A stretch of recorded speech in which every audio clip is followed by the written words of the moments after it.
когда на меня сказали, что завели 6 уголовных дел вот в прошлом году, да, и все об этом шумели, мы сделали запрос в Генпрокуратуру, и Генпрокуратура отправляет ответ, что на мне не 6 дел, а 3. А по версии МВД 6.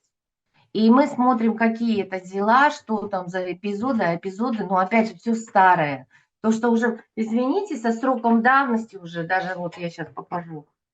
Вот же Успаева мне писала, вот смотри, сколько листов. Вот закрыто, открыто. Вот это они по строчкам пишут. Закрыто, открыто. Вот капец. Вот смотри, открывают, закрывают, открывают, закрывают. Вот посмотри. Вот я просто боюсь, что будет так же, понимаешь? Вот, например, с любым правозащитником, который попадет в поле зрения. И все это вот второй лист такой же, вот открыли, закрыли, открыли, закрыли, открыли, закрыли. Ну как так вообще можно работать? То есть ты, получается, на крючке у полиции, потому что она открывает, закрывает твои дела. А прокуратура это все поддерживает. Здесь же идет с подачи прокурора вот на 4 листах.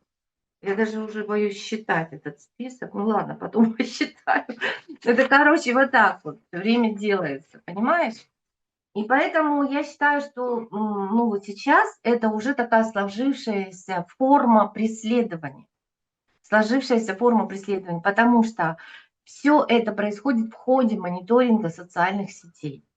Вот, например, меня обвиняют в чем? В мошенничестве, в том, что я распространяю недостоверную информацию, в том, что я разглашаю персональные данные.